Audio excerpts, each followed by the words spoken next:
Hola, buenas noches a todos, ¿cómo están?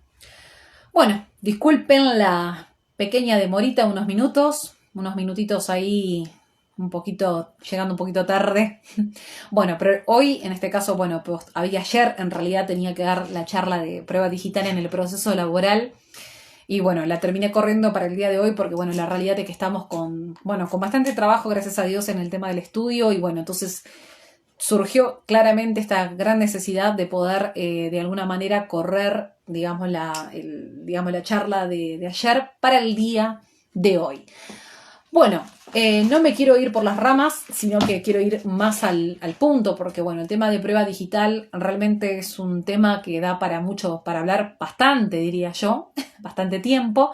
Pero bueno, mi idea es justamente poder abordar y darles más que nada las herramientas principales, fundamentales, porque realmente todo lo concerniente a prueba digital, prueba electrónica, en particular llegó y llegó para quedarse. Esa es claramente la clara realidad de las cuestiones, ¿no?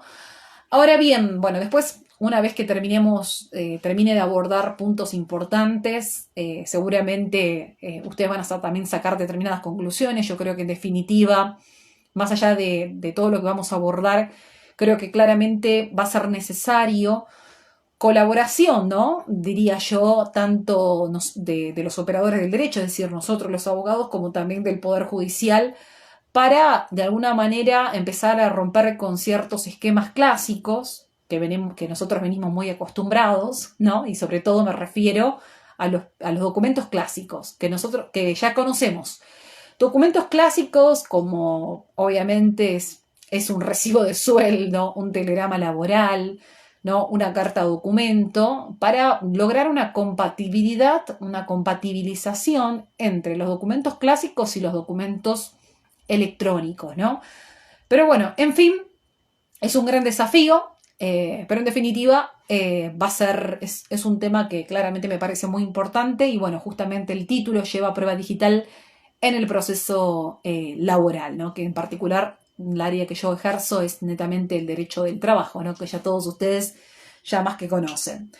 Bueno, con respecto a lo que quiero hacer hincapié, más que nada respecto al tema de prueba digital, y sobre todo con respecto a lo que tiene que ver con el documento electrónico, ¿no? Nosotros, bueno, cuando hablaba de los documentos clásicos, telegramas, laborales, recibos de sueldos y demás, me voy a abocar a, más que nada, las características importantes que tenemos que tener presente que tiene un documento electrónico, ¿no? Un documento electrónico como puede ser un WhatsApp, un mensaje de texto, un correo electrónico, tiene ciertas particularidades típicas, ¿no? O por así decirlo, ciertas características. Esas características, en primer lugar, una de ellas, que las voy a mencionar, es el tema de la volatilidad. Esto de la volatilidad, ya vamos a ver que también, como todo, tiene sus pros y sus contras, ¿no? El hecho de la volatilidad implica que claramente ese documento electrónico puede ser borrable fácilmente. Eso lo sabemos muy bien en este punto. Borrable con un simple clic. Otra característica que justamente tiene que ver, que está concatenada a la volatilidad, es el hecho de la modificabilidad. ¿Sí? Los archivos electrónicos sabemos que se pueden claramente modificar. La clonabilidad, esto tiene que ver con el hecho de poder generar dúplicas de estos archivos. Rastreable, ¿sí? Los documentos electrónicos se pueden claramente rastrear. Por otro lado, el tema de recuperables en algunos casos, vamos a poner en muchos casos, y luego también algo que podríamos también de alguna manera recargar como otra característica importante es el hecho de que también son asegurables, ¿sí? Asegurables, y si vamos a ver un caso típico que es el ejemplo de la firma digital en cuanto a que hay determinados sistemas que permiten resguardar la integridad y la autoría de ese documento. Y yo daba el ejemplo de la firma digital. Nosotros aquí en la provincia de Buenos Aires tenemos a través del sistema dispositivo token la firma digital, lo cual de alguna manera viene a garantizar la integridad de lo que nosotros estamos remitiendo, como también la autoría. Otra característica importante que tienen los documentos electrónicos es otro punto fundamental, que son identificables, ¿no? Esto de que son identificables claramente tiene que ver con el hecho de que se pueden identificar con algoritmos. algoritmos con código hash. Hay nombres que obviamente uno va a tener que empezar a familiarizarse y mucho, que son ciertas cadenas de alfanuméricas, que es lo que también permiten su correspondiente rastreo y hace que también no se puedan alterar. Bueno, en fin, estas son algunas de las, digamos, prácticamente características principales, por así decirlo, que tiene el documento electrónico. Y ustedes, como verán, una de las que yo más recalqué y más atención estuve de alguna manera haciéndole hincapié es el hecho justamente de la modificabilidad, el hecho de que son fácilmente alterables, de la duplicación, que bueno, esto también implica algo fundamental. Resguardar lo que en el ámbito penal es muy conocido y se conoce como poder lograr un resguardo de la cadena de custodia para que ese archivo no se modifique y no se altere. Bueno, cuando hablaba de este tema del famoso cambio de paradigma, yo creo que, bueno, claramente cuando al comienzo de la charla mencionaba, el desafío principal claramente tiene que ver con el hecho de poder lograr esta compatibilización, ¿no? Ese es el objetivo principal, compatibilizar lo que ya tenemos como documentos clásicos junto con estos documentos electrónicos y que también el Poder Judicial obviamente va a ser fundamental de que tenga dotarlo al Poder Judicial de los recursos correspondientes para poder llevar adelante. Vamos a ver sobre todo lo que tiene que ver con las pericias informáticas, ¿sí? Ese sería también otro importante y enorme desafío en este punto. Con respecto al tema de la prueba electrónica también tiene determinadas etapas que yo las podría clasificar en 5 puntos importantes, ¿no? La primera de todos es lo referente a lo que tiene que ver con la adquisición, a la obtención, ¿sí? ¿Cómo adquiero, cómo obtengo yo esa prueba electrónica? ¿Sí? Ya sea que la tengo en mi poder, puede ser que la tenga o sea, uno la puede tener en su poder, o puede ser que esa prueba electrónica esté en poder de terceros. Algo importante de la adquisición o de la obtención de esta prueba electrónica es que siempre se haya podido, valga la redundancia, obtener por medios lícitos. ¿Sí? Justamente aquí viene a tener una importancia muy importante, tiene un grado de importancia. El artículo, bueno, justamente 18 de la Constitución Nacional, sobre todo, ¿no? Todo lo que tiene que ver con los derechos personalísimos, el tema también que va a rozar mucho con el derecho a la intimidad, la correspondencia, el derecho de propiedad privada, ¿no? Bueno, en fin, ese también es un punto en el cual tendremos que tener presente respecto a la obtención o adquisición de la prueba electrónica, ¿no? Que siempre sea adquirida, valga la redundancia, por un medio lícito. Por otro lado, la segunda etapa importante es el tema de la presentación. Cuando nosotros efectuamos la presentación, que ahí es donde muchas veces se genera una confusión. ¿Presentación de qué? Presentación del archivo digital. Yo lo que tengo que presentar es el archivo digital y no la representación del mismo. Esto igual lo vamos a ver más adelante, pero es importante distinguir que yo no debo acompañar una representación, sino el archivo en sí mismo. Otra etapa, luego de la número 2 que estaba mencionando, que es lo referente a la presentación, tiene que ver con la conservación o preservación. Yo diría que esa sería claramente una de las etapas fundamentales, que es lo que yo mencionaba, cómo cuidar esta cadena de custodia, de que no se altere ese archivo electrónico, que justamente es fácilmente modificable, todo es fácilmente hackeable, fácilmente adulterable, fácilmente clonado, se puede clonar. Entonces ahí, justamente el punto 3 es fundamental, la etapa de cadena de custodia. Ya vamos a ver, para ir adelantando en esta fase, en esta etapa que yo me encuentro de conservación, de preservación, si yo vamos a hacer un ejemplo claro hipotético, ¿no? Voy a iniciar una demanda de un trabajador claramente que se encuentra en una situación en negro, por ejemplo, ¿no? Y tengo yo correos electrónicos entre el empleador con el trabajador, donde yo tranquilamente puedo probar, obviamente, ese vínculo laboral, porque de esas conversaciones surge todo un intercambio comunicacional entre estas partes, donde hace referencia a la modalidad de trabajo, que tiene que venir a trabajar a tal día, a tal horario y todo lo demás, ¿no? Bueno, entonces, puede ocurrir que dentro de ese del correo electrónico, ¿por qué no? En definitiva, El empleador digo, bueno, mira, a partir de ahora ya, a partir de mañana ya no vas a venir más a trabajar. Un trabajador, estamos hablando de una situación clandestina en negro, para dar un ejemplo hipotético en sí a ustedes, ¿no? Le dice, bueno, a partir de mañana estás desvinculado, está bien, estás en negro, pero bueno, ya no prescindo de tus servicios en sí. Bueno, ¿qué va a pasar en ese tipo de casos?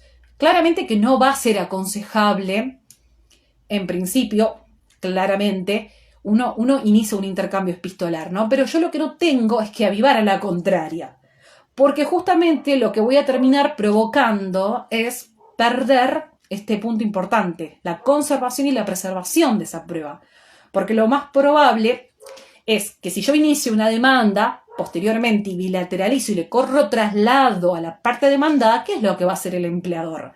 Lo primero de todo, claramente, es que va a proceder al cierre de ese correo electrónico, ¿sí? Le voy a dar, como que voy a estar avivándolo en el buen sentido de la palabra. Para que eso no ocurra, nosotros tenemos dentro de nuestro ordenamiento procesal determinadas medidas que nos permitirían de alguna manera conservar esa cadena de custodia que yo estoy mencionando en este ejemplo, ¿sí?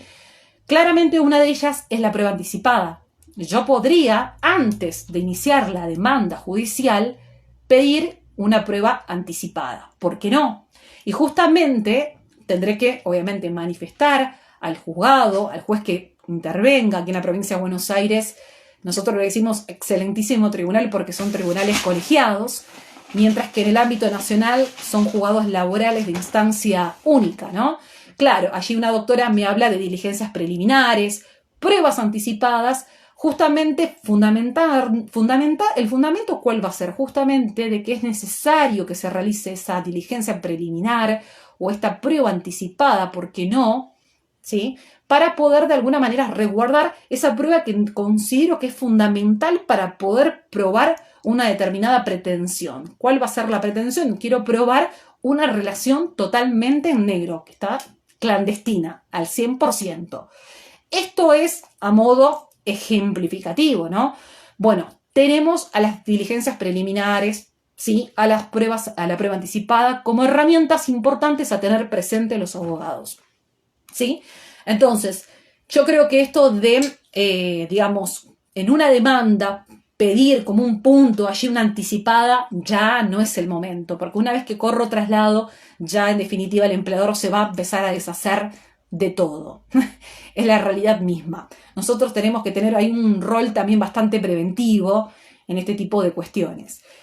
Bueno, por otro lado, hablaba de la adquisición, de la obtención, la presentación, la conservación o preservación, que justamente hablaba de toda esta cuestión. Y por otro lado, vendrá la parte de lo que tiene que ver con la producción de esta prueba, que obviamente va a ser fundamental. Y el tema de la producción de prueba, luego de que se desarrolle esta producción de prueba en particular, va a cobrar mucha relevancia la pericia, obviamente, informática, ¿no? Y finalmente llegar al punto número 5, final de todo, que sería el valor probatorio. En definitiva, ahí será donde el juzgador, el juez, pueda valorar, ¿no? En principio ya vamos a ver que también la prueba electrónica por sí sola no la vamos a poder hacer valer, sino que va a ser necesario que también sea complementada con otro tipo de pruebas para que puedan lograr darle mayor convicción al juez al momento de dictar la sentencia, ¿no? Pero en definitiva sería la fase final que tiene que ver con lo que yo le llamo el valor probatorio, ¿no? La valoración de todos los datos incorporados.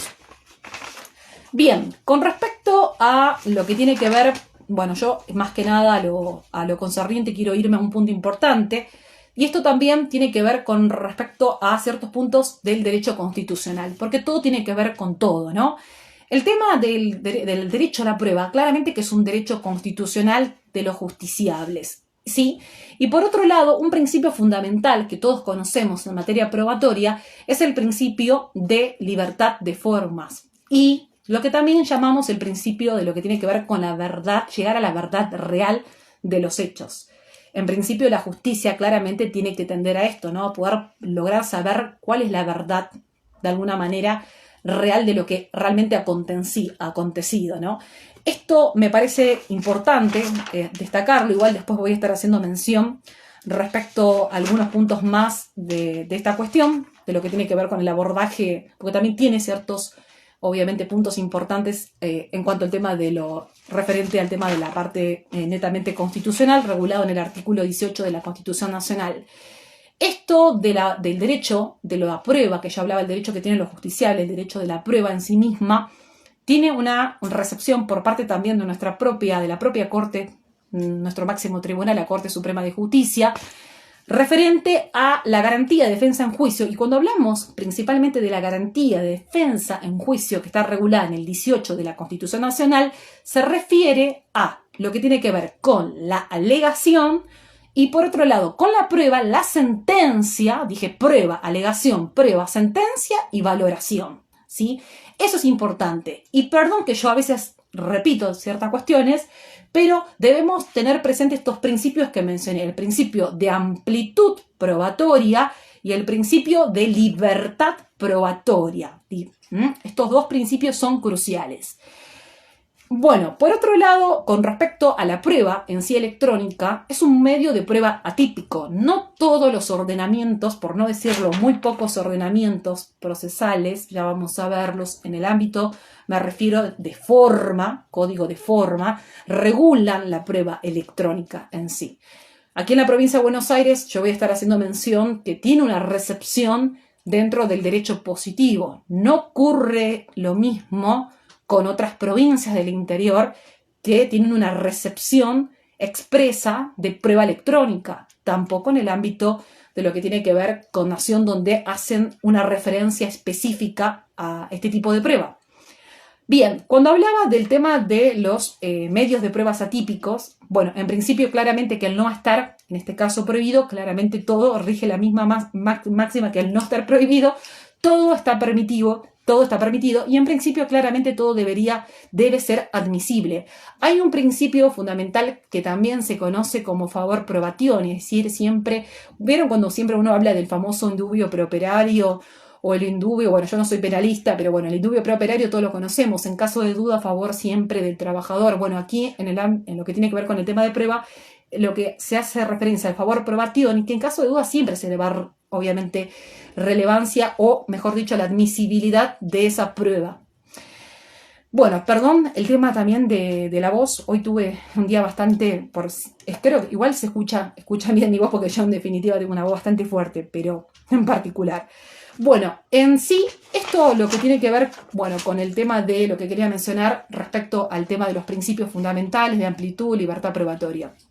Bueno, con respecto a lo que sí me quiero centrar, que me parece fundamental, que tampoco, bueno, un juez puede, para que una prueba sea declarada admisible, tiene que cumplir determinados puntos importantes que se tienen que de alguna manera cumplimentar ciertos requisitos. Y esos requisitos son los que de alguna manera nosotros vamos a poder utilizar para poder fundamentar en nuestras peticiones que también esa prueba de alguna manera sea de alguna manera proveída en el famoso auto de apertura prueba, ¿sí?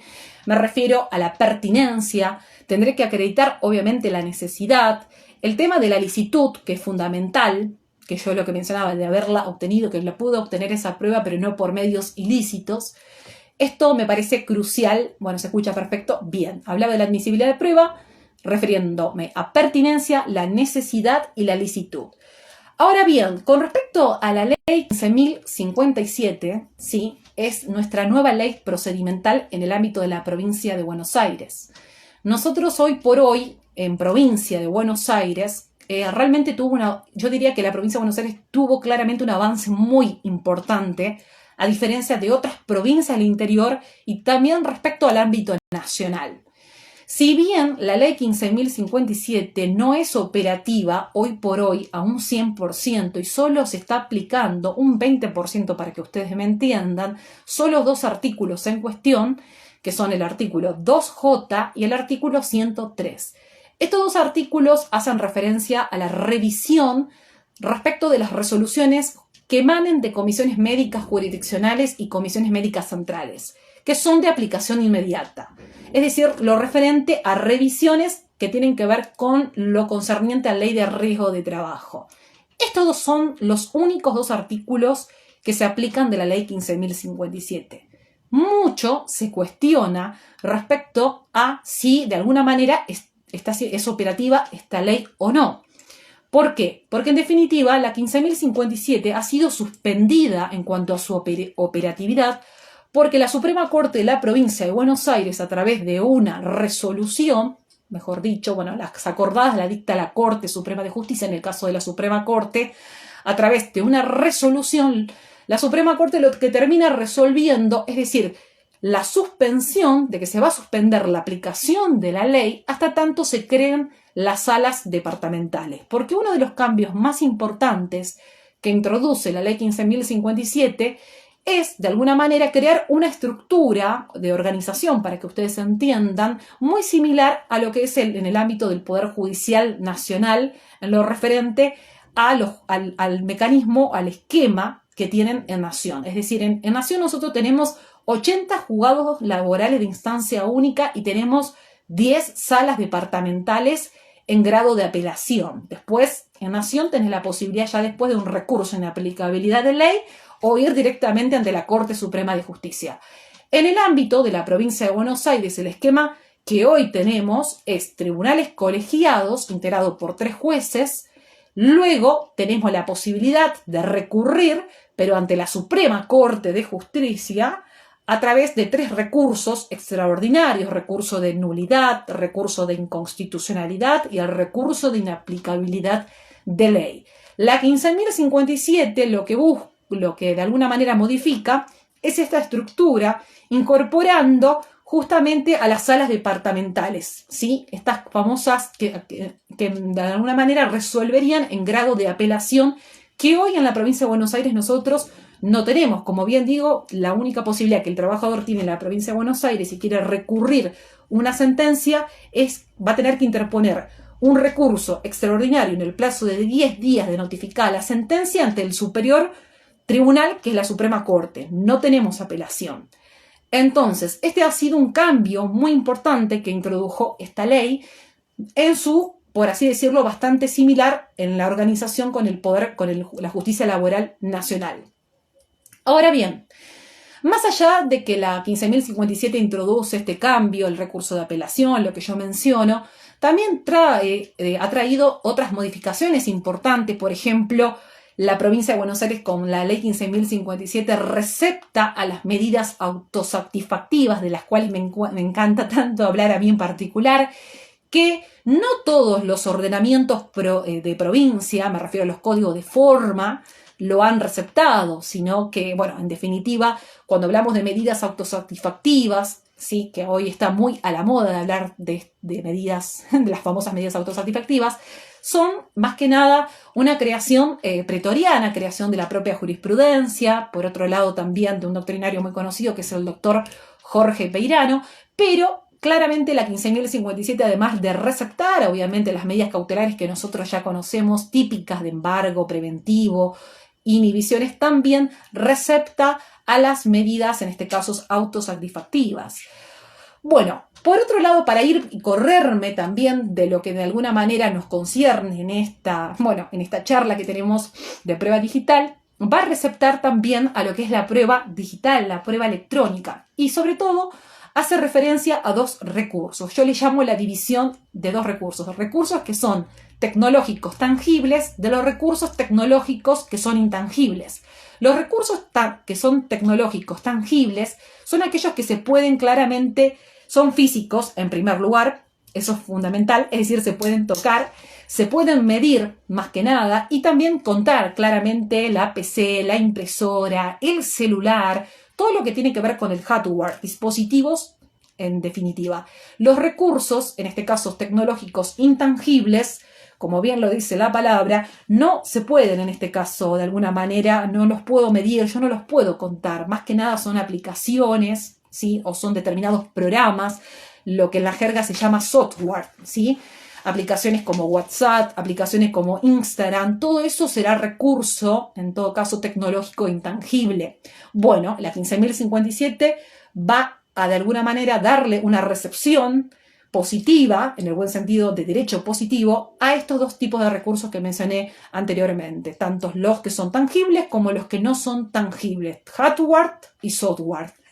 Bueno, por otro lado, con respecto al tema de la 15.057, continúo con esta cuestión, porque en definitiva yo creo claramente que hay algo que no apunté, porque yo decía que solo se aplica un 20% en estos dos artículos, claramente que en definitiva una resolución de la Suprema Corte de la Provincia de Buenos Aires no puede estar por encima de una ley, por una cuestión claramente de prelación de normas. Y bueno, si no, hay que ir a la pirámide de Kelsen, que muchas veces es triangular así y ahora generalmente se está dando vuelta todo el tiempo. Pero claramente que la resolución tiene un rango inferior. Entonces se cuestiona mucho esto de que claramente la ley 15.057 tiene que ser claramente operativa y los jueces deben aplicarla, por lo cual yo lo que hago mucho en provincia es peticionar conforme la 15.057 y me encuentro con jueces que la aplican y con otros jueces que no, justamente porque se basan en la resolución de la Suprema Corte de la Provincia de Buenos Aires, ¿sí? Pero bueno, en definitiva, claramente que el 80% de la ley bien se podría claramente aplicar en sus modificaciones y lo único que no podría aplicar es el recurso de apelación, donde la Suprema Corte de Provincia le da un plazo de 5 años para que se creen las salas departamentales, que con todo este tema del contexto de pandemia lo veo bastante difícil y complicado. Bueno, con respecto al tema de la prueba digital, siguiendo a la 15.057, en definitiva, que es el ordenamiento que en definitiva termina receptando de alguna manera la prueba digital, hace referencia en una parte dice a todos otros medios probatorios y de esta manera reconoce e incorpora a las tecnologías, ¿sí? Tangibles, que yo mencionaba, y también las intangibles, que pasaron claramente a formar parte de ¿qué? De nuestra propia vida cotidiana, ¿sí? Es así. Todo pasa a través de todo lo que tiene que ver de la tecnología y eso ya lo sabemos. Recorre todo nuestra vida en sí misma, ¿no? Y de las propias relaciones laborales, que justamente es lo que en particular aquí me concierne en la charla, ¿no? Con respecto a lo que quería hablar del artículo 47, el artículo 47 de la ley 15.057 es muy importante porque en particular hace una mención y dice, así mismo, porque lo dice textual, dice, se consideran a tales, habla, ¿no? Cuando se refiere a prueba electrónica, a los correos electrónicos, mensajes de textos, mensajes de voz, páginas oficiales de informática, videos, grabaciones. Y por otro lado, hay que aclarar que la mención que realiza el artículo 47 cuando hace toda esta enunciación es una enunciación más que nada de tipo ejemplificativa, enunciativa, pero no es una enunciación taxativa, ¿sí? La que realiza la norma. Por otro lado, el artículo 47 receta 3 puntos importantes que también de alguna manera lo tendríamos que tener más que presentes, ¿no? Nosotros. Uno de ellos es el tema de la famosa prueba anticipada que yo ya había mencionado, ¿no?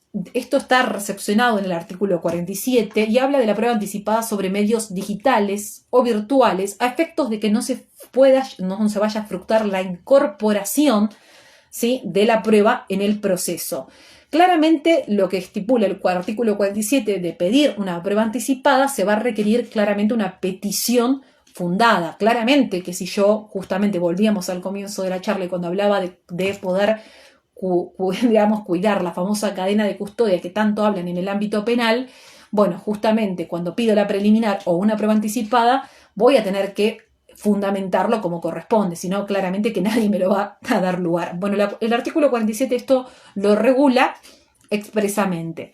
Por otro lado, en el segundo punto, también hace referencia de que el juez puede proceder, escuchen, al secuestro de los elementos de hardware, es decir, el secuestro de la PC, del dispositivo, del móvil, de la notebook, de alguna manera, que el perito, siempre y cuando, aclarando, el perito no pueda generar una copia, es decir, no pueda generar una copia de esa información. Bien, pero es con un carácter restrictivo. Tenemos en cuenta que estamos hablando de un secuestro de dispositivos hardware, ¿no? Bueno, esto también va a dar lugar a bastante cuestionamientos y bastante controversias respecto a de si un juez laboral puede llegar a disponer el secuestro de mi celular, de mi dispositivo. Bueno, ya vendrá las famosas discusiones con el garantismo y millones de cuestiones más, pero en definitiva es una de las cuestiones que recepta la propia ley también. Por otro lado, en el tercer punto hace referencia también al cotejo judicial. Esto también es muy importante, el cotejo judicial que el juez pueda realizar sobre las páginas, en este caso oficiales, de red informática. Yo puedo solicitarle al juez que pueda cotejar la página red social Facebook, por ejemplo, en el tal enlace de tal, no sé, URL, donde se puede tranquilamente ver una foto, no sé, de un trabajador que está prestando tareas con una, no sé, con una remera donde dice empresa fulanito y tanto, y donde se lo ve prestando tareas en el lugar. Bueno, yo tranquilamente podría solicitarlo claramente fundado, ese cotejo judicial de esa página oficial. Hablo de Facebook, podría ser también tranquilamente Instagram, que hoy está teniendo mucho más movimiento que la propia red social de Facebook, ¿no? ¿Por qué no? Esto me parece importante también recalcarlo. Toda denegatoria respecto al cotejo judicial que uno solicite tiene que ser claramente también debidamente fundada de por qué no me otorgas ese cotejo judicial, ¿sí? Todo esto surge del propio artículo 47. El artículo 48 es muy interesante porque me hace, ahí en realidad le va a sonar a un artículo que todos conocemos en particular. Hace referencia a una presunción legal, iuris tanto, que admite prueba en contrario, cuando el empleador de alguna manera, en definitiva, es intimado, obviamente, dentro del proceso judicial, a tener que presentar determinada hardware, es decir, tener que entregar quizás su notebook, dispositivo, todo esto para realizar quizás puede ser una pericia claramente informática, o a presentar determinados, en este caso, elementos informáticos o tecnológicos y no los quiere presentar, o tarda en hacerlo a propósito, porque justamente se quiere deshacer de los mismos. Entonces allí lo que se establece es una presunción iuris tantum, no una presunción. Recordemos que las presunciones se dividen en dos: presunciones iure ad iure, o sea, presunciones de pleno derecho que no admiten prueba en contrario. Esta sería una presunción iuris tantum que admitiría prueba en contrario. Esto también el artículo 48 hace mención que el trabajador tiene que prestar un juramento, o en todo caso los derechos habientes en el supuesto hipotético de que el trabajador haya fallecido, respecto a al contenido de los mismos, ¿sí? Es muy similar a la presunción que ocurre cuando el empleador no presenta los libros contables o las planillas que correspondan. Bueno, también hay una presunción iuris tantum. Es muy equivalente a esa presunción que también la recepta la ley de provincia, la 11653, también la recepta la ley, en este caso, de procedimiento laboral de nación, que es la 18345, y nuestra propia ley de contrato de trabajo, que es una ley de orden público nacional, ¿sí? Entonces, me parece bastante interesante este tema en cuanto a la no colaboración respecto a no aportar esa prueba o hacerlo en modo tardío, ¿no? Bueno, con respecto al tema de WhatsApp, más que nada, ahí viene un gran tema que muchas veces va a ser fundamental, la conservación. Volvemos a lo mismo de lo que tiene que ver con la cadena de custodia, y va a ser fundamental que nosotros vamos a tener que recurrir, y ahí sí es el rol que a nosotros, siempre está con esta disyuntiva entre pareciera abogados versus escribanos, de la certificación a través de un escribano, de un notario público, ¿sí? ¿Respecto de qué? ¿Para qué quiero el acta notarial? El acta notarial, más que nada, va a tener que tener la transcripción literal, obviamente, de todos los mensajes, obviamente de las partes, ¿sí? Y también de los números, como de las cuentas intervinientes. Las cuentas, por ejemplo, de WhatsApp están de alguna manera, por así decirlo, sincronizadas también con nuestra cuenta de Gmail, ¿sí? Entonces, todo esto es importante que conste en el pertinente acta notarial. Hay algo que después igual yo voy a estar mencionando. Con respecto al tema de los números anónimos, la cuestión se va a complicar mucho más. Ahí va a ser bastante difícil y va a ser importante que nosotros podamos aportar también otro tipo de pruebas complementarias, ¿sí? Porque acá yo no voy a poder individualizar esa cuenta o ese número, porque se trata de un número anónimo y sabemos que hay muchas personas que utilizan celulares que le prepagos, por así decirlo, le ponen un chip, lo tiran. Entonces, en definitiva ahí la cuestión va a tener más relevancia el hecho de que podamos aportar también otro tipo de pruebas complementarias que le permitan, obviamente, a ese juez tener cierta convicción a la hora de lo que nosotros pretendemos también probar. No será algo fácil, pero tampoco algo imposible. Bueno, con respecto al tema de la corroboración, hablaba del acta notarial del escribano público, el rol importante que tiene. Y en particular, algo que quería mencionar es que también lo que no puede faltar a la hora, más allá de la certificación del notario, es el hecho de también pedir como prueba informativa, y esto es importante, al ENACOM. El ENACOM es una entidad nacional de comunicaciones que tienen de alguna manera digamos, una relación, por así decirlo, un vínculo junto con el RENAPER, y allí se encuentran asentados todos los números telefónicos de todas las personas que tengan registrados, obviamente, algún tipo de número. Obviamente no van a quedar afuera estos números anónimos o estos chips que se utilizan, ¿no? Pero en particular no está mal pedir el informe a ENACOM para que informe sobre la autenticidad y veracidad de ese número telefónico. Y aquí no tengo que dejar afuera, que ustedes obviamente van a tener que, obviamente en este punto no lo voy a dejar afuera más allá del ENACOM, que sería claramente el organismo fundamental que tiene toda esta base de datos importante de todos los números de celulares, que están obviamente debidamente registrados, aclarando, ¿no? En este punto. También, obviamente, las compañías, ¿sí? En este caso, ya sea Claro, Personal o lo que fuera Movistar, para que pueda acreditar también la autenticidad y veracidad de esa línea, de ese número telefónico. Todo esto también es bastante relevante, por lo cual hay algo que voy a mencionar, porque me lo anoté como pasos en definitiva, que nosotros tendríamos que de alguna manera cumplir para poder lograr la conservación en este caso, una buena conservación de los mensajes de WhatsApp. Porque en particular, hoy por hoy, yo creo que hoy todo pasa en su mayor parte, la mayoría de las comunicaciones se dan a través de este medio, ¿no? Inclusive no solamente a través de los mensajes, también de las mismas llamadas telefónicas que uno realiza a través de WhatsApp porque sabe que es gratuito, aunque muchas veces viene el famoso reconectando. Pero bueno, en particular, para no detenerme, ¿cuáles son esos pasos que tenemos que de alguna manera nosotros prestar atención para poder llevar adelante bien este resguardo de toda esta prueba? Bueno, en primer lugar, nosotros tenemos que hacer lo siguiente. Yo esto no lo sabía, pero bueno, uno todos los días aprende. Uno cuando entra en el perfil de WhatsApp, lo que tiene que hacer hay una opción que, yo ahora tengo otro dispositivo al lado en particular. En particular vamos a hacer un ejemplo práctico. Bueno, acá lo tengo a mi socio, Leonel, ¿no? Por ejemplo, yo quiero certificar. En este caso, quiero tener todo, si en este momento me está escuchando, bueno, en particular.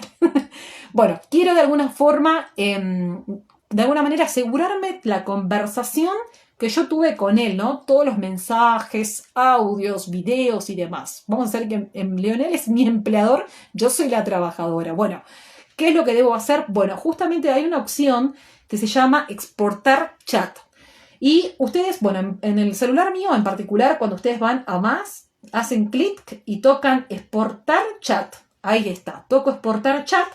Luego le toco incluir archivos, porque si yo pongo sin incluir archivos, va a salir todos los mensajes de texto, pero sin archivos de video o multimedia, ¿no? Y luego me da la opción de compartir. Cuando hago compartir, le toco al Gmail. Les recomiendo que una vez que exportan chat, vayan al Gmail y lo envían a su correo electrónico. Mi correo electrónico, bueno, lo voy a mandar a OCJ, que es matanza@gmail.com, y me envié todas las conversaciones, porté todo el chat con Leonel, que sería, por ejemplo, el empleador, ¿no? Y yo soy la trabajadora, en definitiva. Bueno, aquí, en el dispositivo, me remitió a mi correo electrónico todas las conversaciones telefónicas y todo, en definitiva. Ahora no lo voy a poder mostrar porque, a ver, está enviando toda la gran cantidad. En este momento dice sincronizando correo. Entonces lo que está haciendo es exportar todo en la cuenta mía del Gmail. Yo me la mandé a mi correo de Gmail y ustedes lo deberían hacer en el correo que corresponda. Bueno, una vez que tenemos esto, el primer punto de que exportamos todo el chat, lo mandamos a la cuenta de Gmail, vamos a pasar al segundo punto. Bien, en ese correo que vamos a recibir, justamente ahora está sincronizando y está enviando todo, porque hablo mucho, obviamente en el diálogo, ¿no? En particular con mi socio va a quedar mucha conversación, está aportando todo, y va a figurar todas las conversaciones, ¿sí? Las conversaciones me refiero mantenidas, las fechas, la hora, el horario de la misma, la referencia también de los ficheros de fotos, videos, conversaciones que nosotros hayamos mantenido. En un ejemplo hipotético, ¿no? Aclaro, ¿no? Puede ser, esto va a la inversa. Yo siempre hablo del trabajador con el empleador porque siempre hago mucha parte más, defiendo la parte trabajadora que a la parte empresarial, pero bueno, también ustedes si van por la parte empresarial, porque no, también podría de alguna manera hacer valer este tipo de pruebas. Aclaro que esto va de ambos lados. Entonces, una vez que pasé a, de alguna manera, exportar todo y tener en el correo de Gmail, ahí es donde yo le diría a ustedes que cuando llega todo el contenido, ¿sí?, transportado a la cuenta correspondiente, es bueno que eso se pueda certificar ante el notario, ante el escribano público. Y si estamos frente a si está presente un perito informático en el mismo, mucho mejor aún. Claro, el gran tema que tenemos nosotros es el tema de los costos. No todos los trabajadores realmente, y lo voy a decir que es una de las cuestiones complicadas, pueden pagar un notario público, pueden pagar también que en ese acta notarial que yo le estaba mencionando, también tenga que estar presente un perito informático, porque todo claramente va a implicar un gasto, ¿sí?, para ese trabajador. Pero bueno, la realidad es que para poder de alguna manera también presentar esta prueba y hacerla valer como corresponde, así debiera ser. Porque en definitiva, muchas veces lo que sucede es que nosotros en los procesos laborales lo que solemos hacer es justamente lo que yo no soy muy buena en English realmente, es presentar los famosos screenshots, las capturas de WhatsApp, ¿sí? Las famosas capturas de pantalla que tomamos desde nuestro celular y directamente la acompañamos en nuestra demanda y decimos, bueno, ya está, con la captura de pantalla es suficiente y ya con eso ya está. Y eso claramente sabemos que no. Justamente cuando yo arrancaba la charla les mencionaba que el problema que tienen los documentos electrónicos es que son modificables, se pueden alterar. Yo puedo, inclusive hay programas y distintas plataformas que permiten modificar una conversación de un WhatsApp. Entonces, yo no puedo llevar arribarle a un juez unas simples capturas en fotos de pantallas digitalizadas en un PDF o en un soporte papel, ¿sí? Entonces yo tengo que de alguna manera demostrarles, darle convicción a ese juez de lo que yo le estoy aportando. Por eso hablaba de la relevancia, de la importancia del acta notarial, de también esto de lo que decía de exportar el chat, todo el contenido, de que se certifique. Y si es posible tener un perito informático, la realidad es que esto, perdón que sea redundante, pero implica que nosotros, así como en el ámbito de ley de riesgo de trabajo, los abogados no podemos, siempre vamos a necesitar trabajar con un perito médico, con un perito legista, porque nosotros conocemos de derecho pero no conocemos de medicina. Bueno, en lo que tiene que ver con la prueba, en este caso electrónica, que llegó para quedarse, vamos a necesitar también de un perito informático. También va a ser alguien que va a ser nuestro compañero, por así decirlo, al cual vamos a recurrir, ¿sí? Y esto es así. O sea, vamos a tener como una especie de cuerpo, llámesele de tipo interdisciplinario a la hora de tener que trabajar, ¿no? Bueno, justamente lo que les hablaba de las capturas en sí misma, uno tiene que mostrar claramente el valor probatorio de esta manera de poder lograr este alto grado de convicción para que no queden dudas alguna, no quede duda al 100% de que claramente esa prueba es real. Y con una simple captura, o los famosos screenshots que así se llaman, claramente que eso no es suficiente. Tan solo podría de alguna manera interpretarse como un simple indicio, pero no le estoy dando la convicción suficiente para que el juez obviamente lo pueda llegar a ponderar al momento de dictar sentencia, ¿sí? Entonces, eso me parece importante tenerlo presente.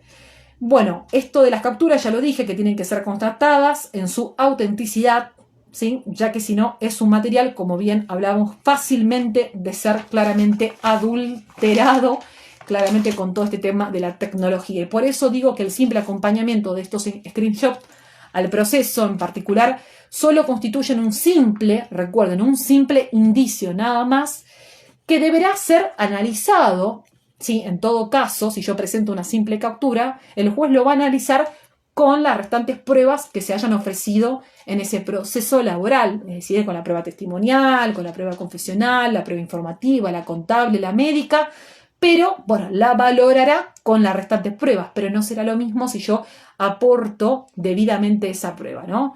Digamos, le doy la autenticidad que le hace falta.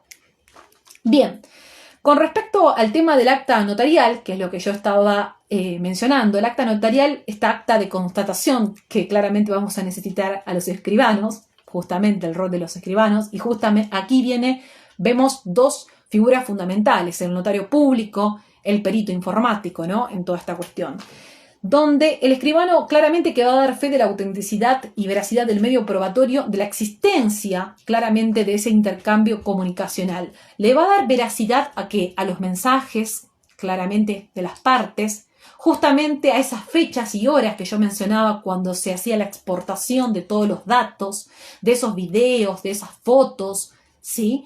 Por otro lado, le va a dar veracidad al medio, veracidad a los participantes, a las cuentas, ¿sí? A los números de celular correspondientes. Entonces, vemos la gran importancia que tiene el acta notarial también en esta cuestión. Bueno, por algo también yo ya había dicho mención que era conveniente que al momento de realizarse esa acta notarial, al momento de que se tenga que certificar toda la prueba, esté presente el perito informático para poder dotar a esa prueba, de alguna manera, esa acta notarial, por así decirlo, va a tener claramente un mayor peso probatorio, ¿sí? Porque claramente que el perito va a poder aportar los conocimientos que tiene respecto a su materia y eso va a ser bastante relevante, pero bueno, como todo implicará obviamente mayor costo, eso es indudable, ¿sí? Ahora, con respecto a lo que decía el tema de los aportes que pueda realizar ese perito informático en esa acta notarial, claramente que van a ser muchos, ¿sí? El tema de la veracidad de la conversación de los WhatsApp, ¿sí? Los elementos relevantes para la identificación de ese caso, los datos de las cuentas que yo mencionaba, los datos de los particulares involucrados, los resultados de los análisis realizados, los mecanismos informáticos empleados, cómo él pudo obtener esos datos. Entonces, bueno, todas estas cuestiones el perito claramente va a poder, obviamente, pronunciarse respecto de todas estas cuestiones y claramente que el notario no, porque el notario solamente va a dar fe de lo que está viendo, ¿no? En definitiva. Bueno, algo que no, bueno, esto ya lo mencioné con respecto al tema del ENACOM, ya lo mencioné en particular. Con el tema de los correos electrónicos, más que nada conocidos como emails en sí, ocurre también lo mismo, ¿sí? Tiene vamos para el mismo punto, ¿sí? O sea, me refiero a lo que tiene que ver con lograr la autenticidad de la prueba de lo que tiene que ver con correos electrónicos. Vamos a ir a tener que cumplir lo mismo que yo estuve mencionando para el caso de los WhatsApp. Bueno, obviamente que allí no tenemos la opción de exportar chat, pero bueno, tenemos todo lo que el correo electrónico en definitiva mientras no sea borrado, ¿no? O eliminada la cuenta, que es otra de las cuestiones que generalmente más preocupación al trabajador puede de alguna manera traerle aparejado, sobre todo justamente cuando estamos hablando de los famosos cierres de cuentas. Bueno, ahí volvemos a lo mismo, tenemos que remitirnos a las diligencias preliminares, a las pruebas anticipadas y a no dar tanto fundamento o no, digamos, pegar el famoso golpe sorpresa y actuar con un modo sorpresivo, ¿no? Ánimo sorpresa, está bastante, esa sería la palabra fundamental. Bueno, con respecto al tema, ustedes verán que con los correos electrónicos, en definitiva, con los propios emails, con los WhatsApp, uno puede probar muchas cosas. O sea, en definitiva, puede probar la famosa fecha de ingreso, la fecha de egreso, puede probar las famosas horas extras, las relaciones laborales que se encuentran parcialmente registradas, porque quizás por la jornada de trabajo que muchas veces el empleador en el recibo de sueldo las consigna como una jornada reducida, cuando en realidad el trabajador presta tarea en una jornada de tipo completa. También podemos acreditar, ¿por qué no?, las verdaderas tareas que desarrolla ese trabajador. Muchas veces ese trabajador está mal categorizado. Todo esto claramente que lo podemos probar a través de estas pruebas electrónicas y de estos mensajes, siempre que cumplamos con lo que yo estaba mencionando de esto de resguardo, de autenticidad y sobre todo de la cadena de custodia mencionada. ¿Por qué no también probar los malos tratos? ¿sí? El acoso laboral, el moving, como le quieran llamar, que hoy tiene una recepción por este convenio 190 de la Organización Internacional de Trabajo, que la Argentina ha ratificado. Y además el convenio 190 de la OIT, que ha introducido cambios importantes. Uno de ellos, nosotros generalmente cuando hablamos de acoso laboral, siempre se suele hablar de que tiene que ser una conducta, acción u omisión constante, reiterada en el tiempo, como que tiene que tener esta variable de que tiene que ser permanente, lo cual el convenio 190 de la OIT, en su definición, si ustedes se remiten al convenio, en ningún momento hace referencia de que esa acción, porque puede ser por acción como por omisión también, tenga que tener este carácter de permanencia. Puede ser un hecho aislado y eso también puede configurar, ¿por qué no?, un acoso claramente laboral o como muchos le llamamos moving. Por otro lado, algo que también recepta el convenio 190 y no deja fuera es toda esta innovación tecnológica que estamos obviamente nosotros viviendo. Cuando se refiere al lugar de trabajo, generalmente uno siempre hace mención en una teoría formato clásico y se queda con lo clásico. El lugar de trabajo es donde el trabajador presta tareas. En la fábrica, en su escritorio sentadito allí. Y la realidad es que todo eso cambió y sabemos que mutó y mucho. Bueno, el tema del teletrabajo repercutió bastante. Y por otro lado, tengamos en cuenta de que el acoso laboral no solo se puede de alguna manera gestar, por así decirlo, o se puede llevar el acoso laboral no solamente puede ocurrir en el propio lugar de trabajo, es decir, donde el trabajador está prestando tareas en su puesto de trabajo, ¿no? Yo había subido un fallo, por ejemplo, de una trabajadora que había sufrido mucho maltrato por parte de su jerárquico superior, lo cual le conllevó a traer aparejada una incapacidad psicológica muy importante que tuvo que indemnizar la RT y demás, ¿no? Y que claramente inclusive el empleador tiene responsabilidad, por supuesto, porque el empleador no puede eximirse porque tiene un deber de seguridad que emerge del artículo 75 de la Ley de Contrato de Trabajo. Pero justamente para no irme a la cuestión, el convenio 190, cuando hace referencia al lugar de trabajo, lo hace en sentido amplio, es decir, lugar de trabajo en un sentido flexible. Ese acoso laboral no necesariamente puede ocurrir en ese puesto, sino también durante lo que es en el trayecto, en el camino en el cual el trabajador está tomando el colectivo y está comunicándose con el empleador que lo está maltratando, lo está humillando, lo está discriminando. En definitiva, también introduce las nuevas tecnologías, ¿sí? Estas comunicaciones que estamos hablando que se dan por WhatsApp, correo, Facebook, Instagram, YouTube o lo que fuere. Esto lo recepta el convenio 190 y no lo deja afuera. Bueno, por otro lado, en definitiva, el tema de los emails, ya también lo mencioné. En cuanto al tema de los emails, perdón, que no hay lo que no hice mención respecto de este punto, es una de las cuestiones que siempre va a haber una gran controversia es respecto de los intercambios, ¿no? Que esos emails, ¿sí? O esos correos de alguna manera emanen de las partes, ¿no? Y después viene este gran problema de que muchas veces va a venir por el lado, me pongo a pensar, ¿no? Quizás decir, el confronte que va a tener con el tema de la intimidad que mencionaba, el tema de la famosa privacidad, de la correspondencia privada, del artículo 17, 18 y 19 de la Constitución Nacional. Y todo esto va a generar obviamente un gran debate bastante importante respecto a estos emails, ¿sí? De todas maneras, se pueden incorporar los mismos, hablamos de los emails en sí, los correos electrónicos, siempre que sea, obviamente, por una orden judicial proveniente de un juez, obviamente, competente mediante un acto que esté fundado. Y esto, no lo digo yo, lo ha resuelto inclusive la propia jurisprudencia en un fallo Pérez Pablo Martín, es contra Sprayet, Sociedad Anónima y otros sobre despidos. Es un fallo de la Sala 2 del 17 de febrero del 2017. ¿Sí? Donde aquí el juez, de alguna manera, es un fallo bastante interesante, dejando de lado todos estos principios que estoy mencionando, de la propiedad, de la intimidad, privacidad, termina ordenando judicialmente, de alguna manera, la incorporación de esos emails frente al fundamento que estaba dando la demandada de que violaba todas estas garantías constitucionales. ¿Mm? Porque, bueno, justamente acá van a entrar en confronte dos derechos, ¿no?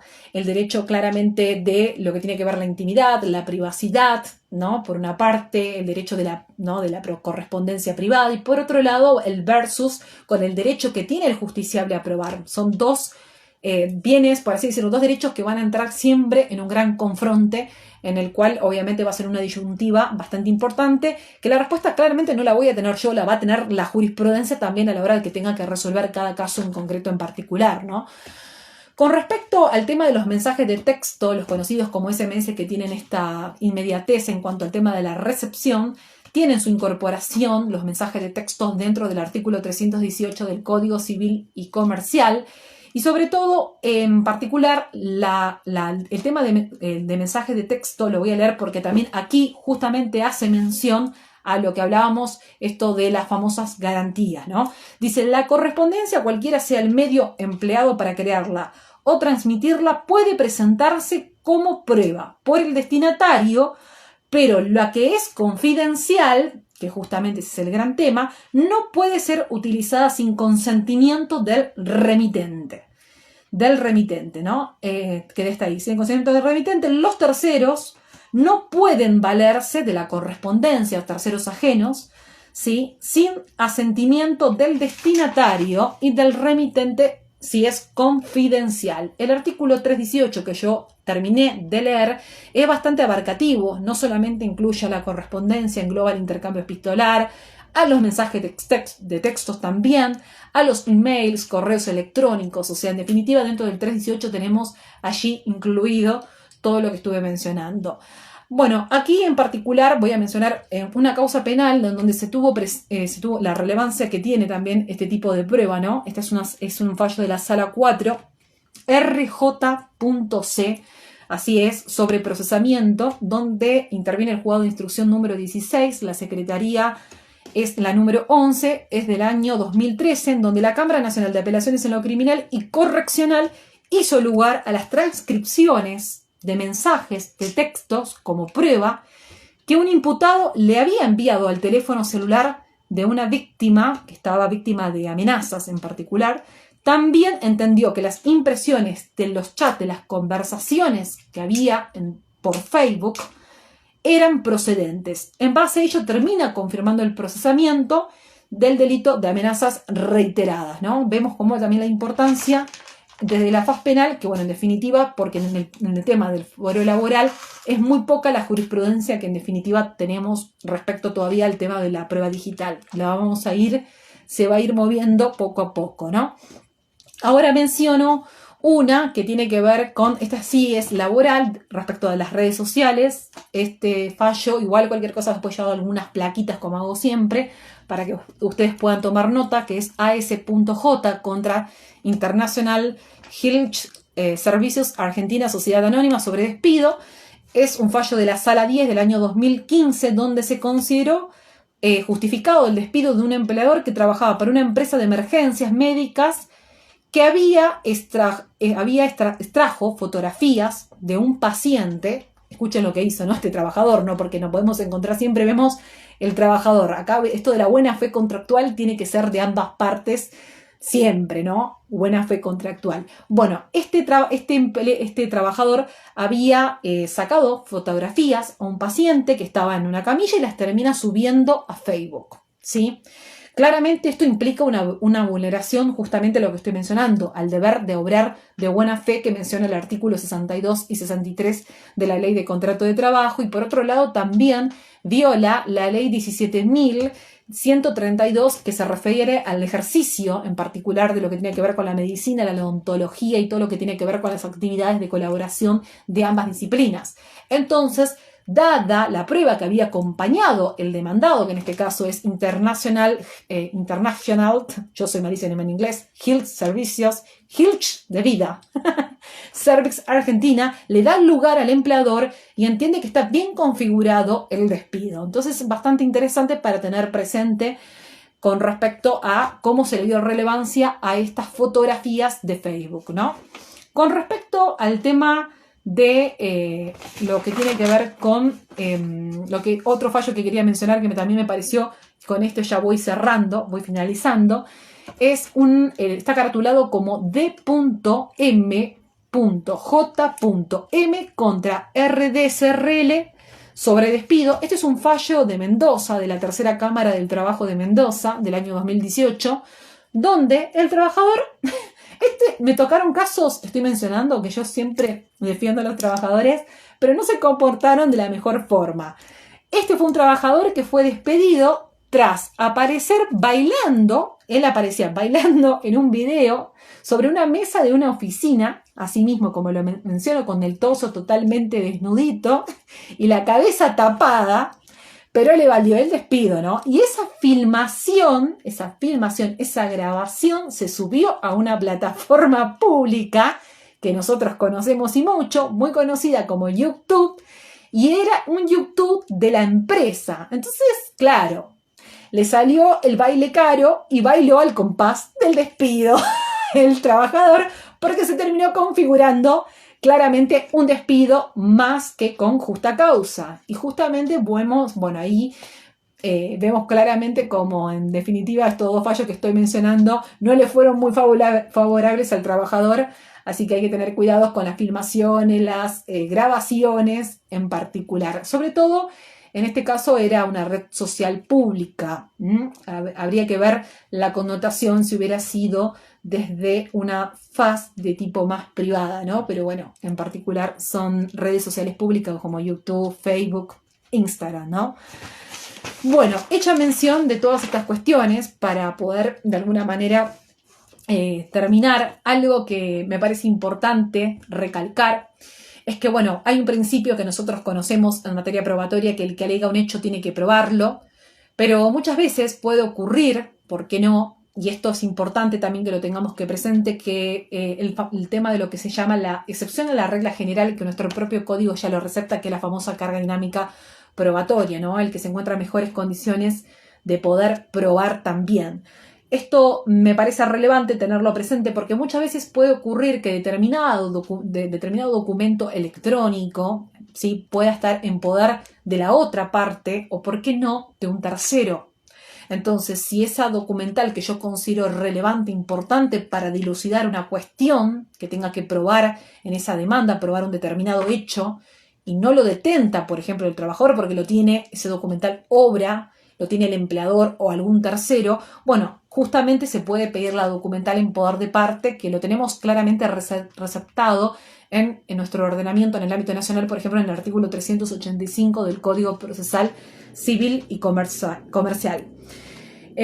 Por otro lado, esto de la carga dinámica probatoria también lo englobo al hecho de decir justamente de que la persona que quiere probar quizás no tiene ese documento. Entonces, lo que hago es invertir el onus probandis. En todo caso, si vos contás con dicha documental que yo no cuento, seas vos en definitiva, la otra parte o el tercero, quien la traiga, obviamente, al proceso. Esto es lo que ya muchos le tienen su recepción, si no me equivoco, en mi articulado en el artículo 1735 del Código Civil y Comercial, cuando habla de la famosa carga dinámica probatoria, ¿no?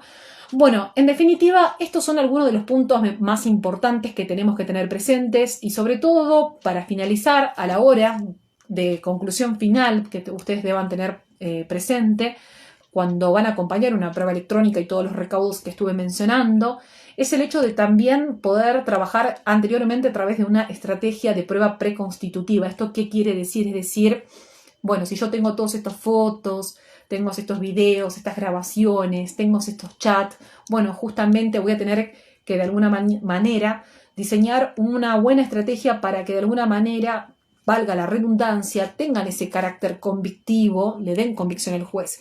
Por lo cual, más allá de llevar adelante los pasos que mencioné para su autenticidad, esto del notario público y todo lo que mencionaba, también de la importancia del perito informático en esta cuestión, es el hecho también de poder de alguna manera acompañarla también con otras pruebas complementarias, que ya sabemos, como prueba informativa que yo mencionaba, las pruebas testimoniales, ¿por qué no un reconocimiento de documento por parte de las mismas partes, ¿sí? ¿Por qué no también un cotejo judicial, solicitarlo al juez, ¿sí? ¿Por qué no también podría ser una inspección de tipo ocular, es decir, voy a necesitar también sumar, no quedarme solamente claramente con la simple prueba electrónica, sino que también debo sumarle todas estas pruebas que nosotros ya conocemos y lograr de alguna manera poder tener una prueba preconstitutiva para poder probar el hecho que nosotros queramos acreditar en nuestra demanda, nuestra pretensión, en cierta manera, que forma parte del objeto de reclamo. Bien, entonces eso me parece fundamental. Creo que en sí, para, digamos, mis conclusiones a niveles finales, digo conclusiones finales y sigo hablando, y ya voy finalizando, creo que la cuestión es lo siguiente. Es importante que, bueno, así como la 15.057 ha receptado obviamente este nuevo cambio de paradigma y ha incorporado la prueba electrónica, asimismo también requiere esto una modificación respecto a los otros códigos, a los códigos procedimentales también en el ámbito, en particular me refiero en lo que se refiere en el ámbito nacional, ¿por qué no? Y también en cada ordenamiento procesal de cada provincia del interior para que pueda tener su recepción, ¿no? Y respecto a la 15.057, que es donde se plantea un gran dilema si la misma es operativa o no, yo lo que considero es que nosotros debemos solicitar la aplicación del artículo 47, que yo estuve explicando, el artículo 48 también. Entiendo que claramente la ley es operativa justamente por una cuestión que yo ya he mencionado de prelación de normas, ¿sí? No podemos girar la pirámide de Kelsen por más que lamentablemente en la realidad fáctica de los hechos la pirámide de Kelsen, que es triangular, termina siendo, como vuelvo a repetir, se termina dando vuelta para el otro lado.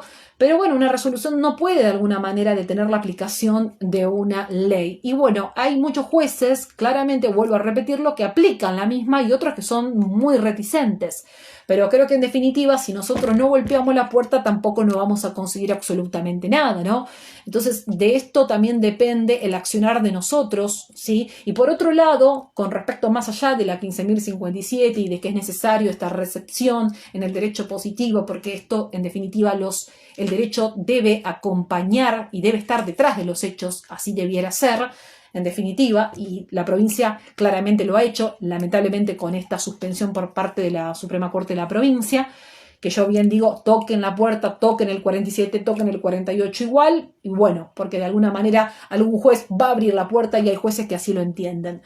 Ahora, por otro lado, quedará también el desafío del Poder Judicial de tener los recursos para llevar adelante también todas estas cuestiones, ¿no? Porque acá está todo muy lindo, pero más allá de tener peritos médicos, que sabemos que se sortean, el perito médico para que tenga que intervenir en una causa de RT, un perito psicológico, que tanto cuesta sortear un perito psicológico en una causa de RT, que no debiera ser así tan difícil, también el Poder Judicial tiene que contar con un cuerpo de peritos informáticos en el ámbito laboral, porque en el ámbito laboral, en el proceso laboral, la característica que todos conocemos es justamente el beneficio de la gratuidad.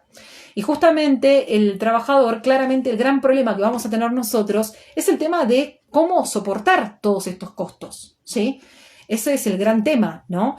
¿Quién va a pagar el notario público, la constatación por este acta notarial? Y si quiero que venga el perito informático para darle mayor valor todavía, ¿de dónde va a salir todo ese monto, no? Porque la realidad es que el trabajador no va a poder hacerse cargo muchas veces de esos y quizás nosotros vamos a tener que soportar esos gastos y quizás después el día de mañana descontárselos como un pago a cuenta de lo que le deban pagar al final de todo, una vez que termine el proceso judicial en sí mismo. Pero también debemos entender que así como en los casos de ART trabajamos con médicos, la realidad es que hoy va a ser claramente necesario que tengamos también un perito informático. Es la realidad misma, nos va a llevar a esto, a tener que consultar, a tener que preguntar. Y aunque muchas veces veamos con una mirada un poco como tipo de rivalidad a los escribanos, que no debiera ser así, porque creo que cada trabajo hay que respetarlo y cada incumbencias también se tienen que respetar, la realidad es que vamos a acudir muchas veces a ellos, a las actas notariales, si queremos realmente aportar en el proceso laboral una prueba electrónica realmente que de alguna manera genere convicción importante al juez al momento de dictar sentencia, porque si me voy a presentar con una simple captura de pantalla o simple videos y grabaciones, ese claramente no va a ser el camino correcto, ¿sí? En todo caso, como dije, solamente van a ser simples indicios que el juez va a tener presente al momento de dictar la sentencia, más lo que se haya probado en el expediente. Y en fin, esa es la conclusión final. Hay mucho más para hablar, pero bueno, lo vamos a dejar ahí. Espero que les haya, en este caso, claro, inspección ocular, pericia informática en forma conjunta, dice aquí una colega, perfecto, si los gastos se le descuentan al trabajador, al final dejan de ser gratuitos. Bueno, yo lo entiendo a José, pero también hay un punto importante que tenemos que entender. Nosotros, los abogados, también somos trabajadores y muchas veces nos olvidamos de eso, pareciera, ¿sí? O sea, somos trabajadores que representamos a otros trabajadores. Y no todos los abogados, quizás los grandes estudios, pueden tener un gran equipo interdisciplinario compuesto con un perito médico, un perito psicólogo, el perito informático, tengan el contador, tengan al notario con el cual trabaja, pero los pequeños estudios no todos pueden soportar ese gasto. Justamente, doctor, porque también volvemos a la redundante. Yo también soy una trabajadora que represento a otro trabajador y ese es ese gran tema que obviamente va a haber respecto a toda esta cuestión.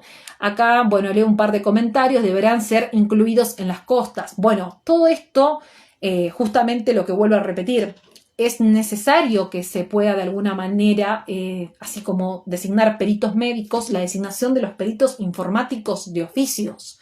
Pero bueno, justamente para que también se puedan designar peritos informáticos de oficio, hay algo que ¿qué es lo que vamos a necesitar? Vamos a necesitar presupuesto. Y para que haya presupuesto es importante el rol que va a tener que tener el poder legislativo en este punto y todo lo demás en esta cuestión. O sea, necesitamos recursos. El poder judicial necesita esos recursos, ¿sí?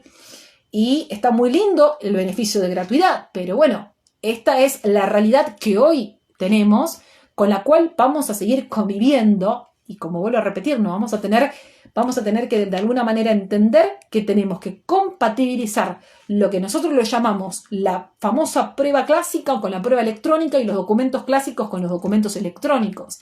Eso va a ser un gran desafío. Y para la justicia, obviamente, para el Poder Judicial y para nosotros mismos también, ¿no?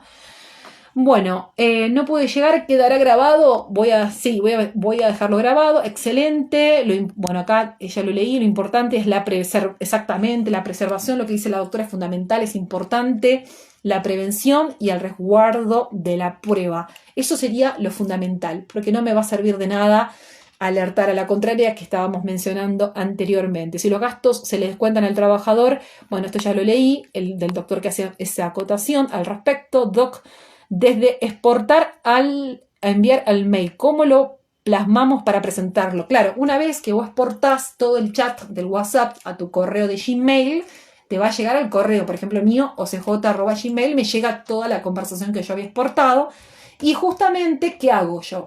Lo que haría con mi notebook misma, bueno, ahora no la tengo, o podría ir con el celular tranquilamente, ¿por qué no? Con el dispositivo, donde yo exporté todos los mensajes, toda la conversación, que daba el ejemplo del contacto de mi socio, donde había exportado y lo había enviado al correo mío de Gmail. Bueno, ¿qué hago? Voy al notario público para que pueda constatar a través del acta notarial todas esas conversaciones, la fecha, la hora, los números obviamente de los celulares, los números de las personas intervinientes, y me tendré que ir con el correspondiente dispositivo, y así esto va a quedar todo plasmado en el acta notarial, que tiene que estar muy bien realizada por el escribano público, ¿no?